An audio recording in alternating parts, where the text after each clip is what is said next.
Yeah, good afternoon, and friends, good afternoon.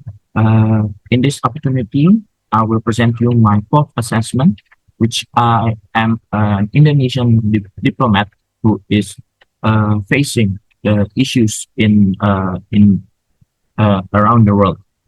Mostly, uh, I will put it in ASEAN, which in this presentation I will show you the Rohingya humanitarian crisis. Okay, so in this presentation, what are we discussing? First is the background of the issue and the perspective of an international communicator, and then the next slide will be Indonesian position, Indonesia's position and impacts when facing this issue, and then the third will be ASEAN and media narrative towards Indonesia. And then the next one is the risk of the issue. And then this Indonesia diplomatic strategy and policy recommendation towards this issue. And lastly will be the conclusion. So in here, we are discussing the background of the issue and this perspective from an international communicator, where in the background issue is Rohingya crisis is originated a prolonged ethnic and religious persecution of the Rohingya minority in Myanmar, Rakhine state, which in that state many Rohingya people, which is systematically discriminated, and their citizenship is denied by Myanmar, or in modern times it's called Burma.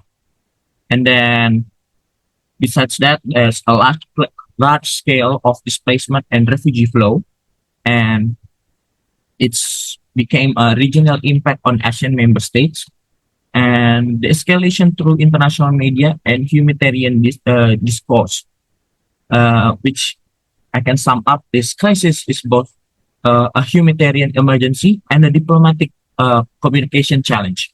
And from an international communications perspective, the crisis involved a competing narrative, human rights and sovereignty, and then the framing by the global media and international organization. Then will be sensitivity of ethnic, religion, and cultural identities, and then diplomatic language constrained with ASEAN norms, which can be summed to communication choice directly affect diplomatic legitimacy and trust.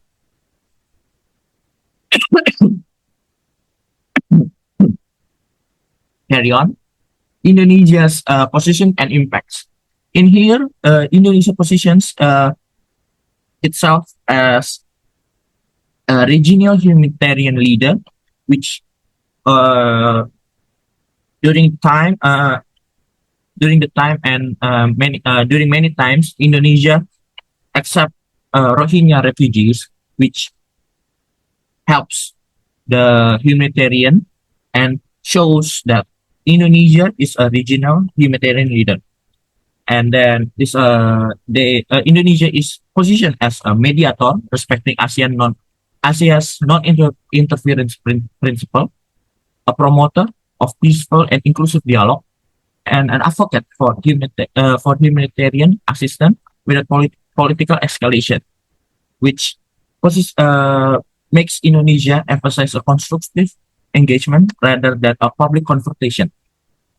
And with that position, give an impact to the Rohingya crisis, affects Indonesia through refugee arrivals and humanitarian responsibility, diplomatic relation with Myanmar or Burma, and then Indonesia's credibility with ASEAN, and then global perception of Indonesia's human rights diplomacy.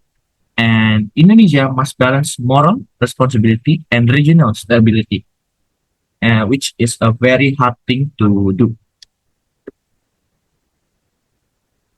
Okay, This is the ASEAN and media narrative. In key dynamics in communication, encompass that the fragmented response from ASEAN are attributed to varying in national, uh, many national interests, and then the strong narrative surrounding international human rights.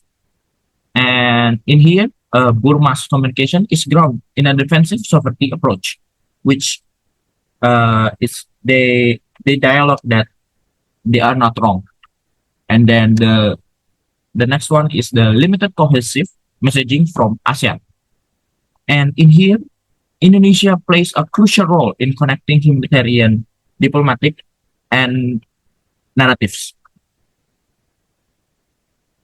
Okay, carry on. In this slide, will be discuss two key points of in the first slide, which is risk if this issue is not managed, and Indonesia's diplomatic strategy and policy recommendation. Where in here, the risk without effective communication and diplomacy, the humanitarian suffer may worsen, which Rohingya people will suffer even more. And then ASEAN's credibility as a people-centered community declines. And then refugee pressure increased regionally, and Indonesian leadership role may weaken. So silence or miscommunication risk reput,